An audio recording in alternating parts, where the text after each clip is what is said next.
بسم اللہ الرحمن الرحیم۔ السلام علیکم۔ آج تاریخ ہے 30 نومبر سن 2021 بروز منگل۔ کویت اردو نیوز کے ساتھ میں ہوں محمد عمر۔ آج کی اس ویڈیو میں کویت سے کچھ تازہ ترین نیوز اپڈیٹ شامل کرتے ہیں۔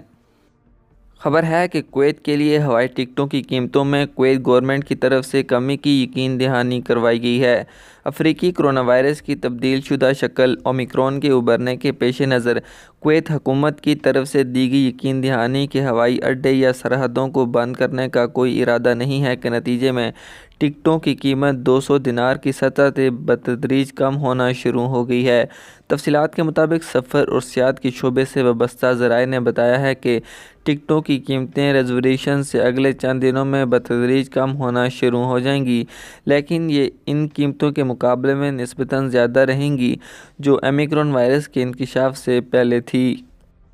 ذرائع نے اشارہ کیا ہے کہ خاص طور پر قاہرہ سے آنے والوں کے لیے ٹکٹوں کی قیمتیں منگل کو سفری لاگت کے طور پر 181 دینار، بدھ کو 158 دینار اور جمعرات کو 116 دینار اور جمعے کو 107 دینار تھی، جو کہ اگلے ہفتے کے روز 97 دینار تک پہنچ جائیں گی۔ ذرائع نے توقع ظاہر کی ہے کہ آنے والے عرصے کے دوران قیمتوں میں کمی ہوتی رہے گی جب تک کہ وہ سفری موسموں سے متعلق نہ ہونے والے ادوار میں رصد اور طلب کی اعتدال پسند شرحوں کے مطابق اپنی معمول کی سطح پر واپس نہ آ جائیں۔ دوسری جانب federation of tourism and travel offices کے بورڈ آف ڈائریکٹر کے چیئرمین محمد المطیری نے کہا ہے کہ کرونا وائرس کے کسی بھی نئے میوٹنٹ کے ظہور کو ماضی کی طرح بھی بندش سے نہیں ملانا چاہیے، کیونکہ کویت سمیت دنیا کے تمام ممالک نے 2 سال کے عرصے سے کافی تجربہ حاصل کیا ہے جو انہیں کسی بھی پیش رفت سے نمٹنے کے لیے اہل بناتا ہے۔ انہوں نے کہا ہے کہ کویت کے اندر حالیہ عرصے کے دوران نئے کرونا بحران کے آغاز سے ہی ایک مختلف حکمت عملی اپنائی گئی ہے، جبکہ ایسا لگتا ہے کہ کسی بھی تغیر سے نمٹنے کے لیے ایک نئی سمجھ بوجھ اور حکمت عملی پہلے سے ہی موجود ہے، کیونکہ حکومت نے ایئرپورٹ کی نقل و حرکت سمیت دیگر اقتصادی اور معاشی آلات پر توجہ دینا شروع کر دی ہے۔ المطیری نے اشارہ کیا ہے کہ نائب وزیر اعظم اور وزیر دفاع شیخ حمد جابر العالی کا ہوائی اڈے کی بندش اور نقل و حرکت کے حوالے سے بیان یقین دہانی کا پیغام ہے اور حکومت کا واضح اعلان ہے کہ کورونا کے تغیر میں کسی سے بھی نمٹا جائے گا۔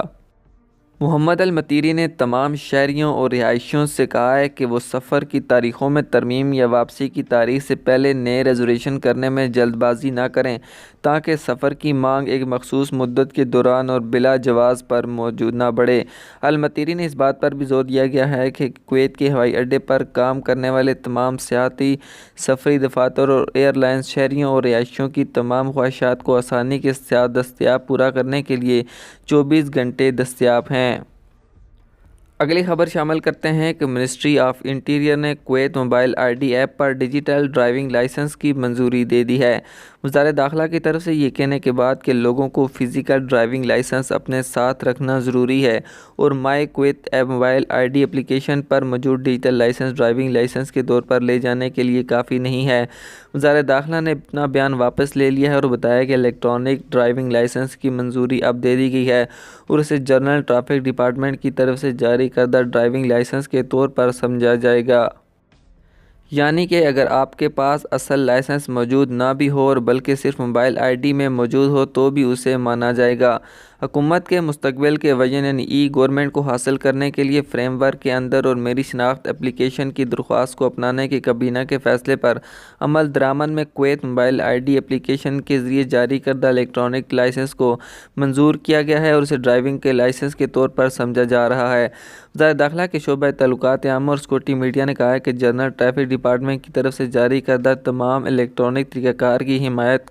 کی جا رہی ہے اور جو شہریوں اور رہائشیوں کے لیے اپنے لین دین کو الیکٹرانک کے طریقہ کار سے مکمل کرنا بھی آسان ہو جاتا ہے۔